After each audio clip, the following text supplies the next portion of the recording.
how do you coach somebody to replace maybe the skills or the habits they had before they became into leadership with better, more effective leadership habits? So the general thing, there's kind of like a three-step process that I take people for. Step one is always raising self-awareness, right? And a lot of Right. people, there's a difference between self-perception and self-awareness. Self-perception is what we think we know about ourselves and what we believe about ourselves. Self-awareness is achieved when you get other people to confirm that your thoughts about yourself are accurate, right?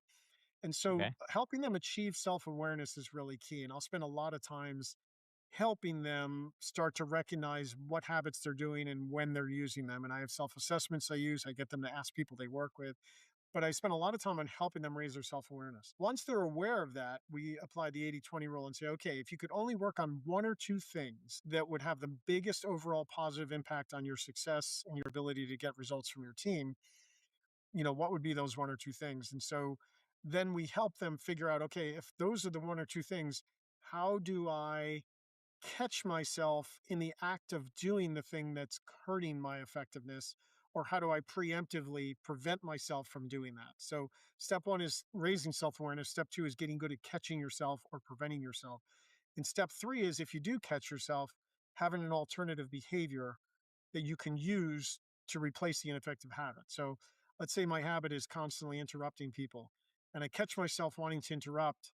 I can replace that with saying, okay, for the rest of this conversation, I'm going to wait 2 seconds until after someone finishes. I'm going to count to two in my head, and then I'm going to respond. That way I won't interrupt anymore, right? Or something like that. Or I'm going to double Right. down on my listening skills or and pretend that I have to repeat back what they say.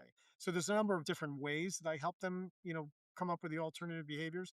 But no matter what you do, even if you do those three steps, the only way you overcome and replace a habit is if you work on it daily, because you've developed these communication habits over your entire life. Many of them were from childhood and you just kept doing it.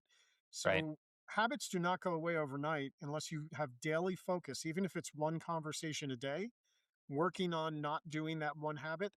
You need to have daily focus or you're going to see very limited impact. And a lot of times my follow through plan is around daily focus, at least one conversation a day on working on whatever it is.